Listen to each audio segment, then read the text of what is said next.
one of the first dishes that we're making out of our channel, and the reason we're starting with this is because this dish is a staple in many African countries.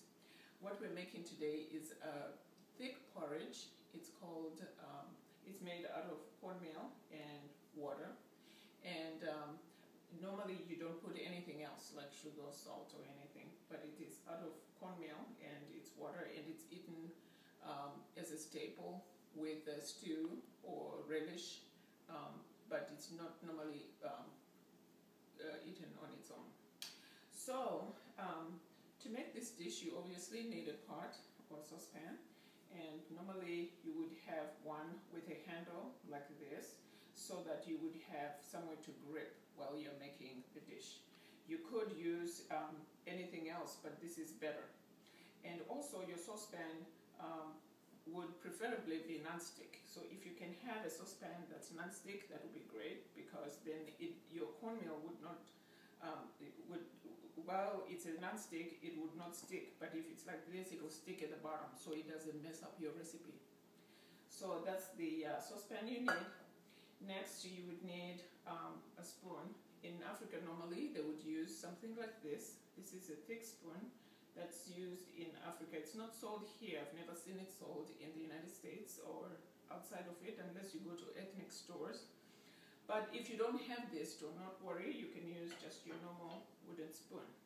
So this would be, like any normal wooden spoon that you would use. Just make sure that you use one that's not too flimsy, because while you're making the cornmeal, it might become too thick and it will break your spoon. One other thing that we'll need is a wooden spoon like this. This is a lot bigger, and this is also used in Africa in order to dish when you're getting your cornmeal out of the pot or saucepan and putting it onto a dish where people are then going to use it. This is not a necessity, but it just makes your cornmeal look presentable. So you don't have to have it. If you have it, that is wonderful. So while we make our cornmeal, you obviously need your cornmeal. So this is it here. Normally we would use, like in the southern part of Africa, we use mostly the cornmeal that's sort of have a little bit of wheat in it. Outside of the United States, it's better to use some of these, like I have one here. This is the degerminated white corn. So if you can find the degerminated white corn, that would be wonderful.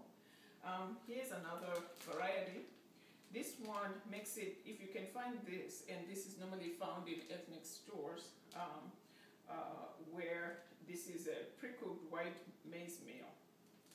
So you could use this. This is much easier to use. So, but this one is what we are going to use for our recipe, because this tends to be one that's more popular, that you would find the degerminated cornmeal. So next we'll have our water, and I'll be showing you, the portions of what we would need. So basically your pot, your cornmeal, your water, your spoon, whatever wooden spoon you have, and your cornmeal is what we would need. So next we are going to start with the recipe.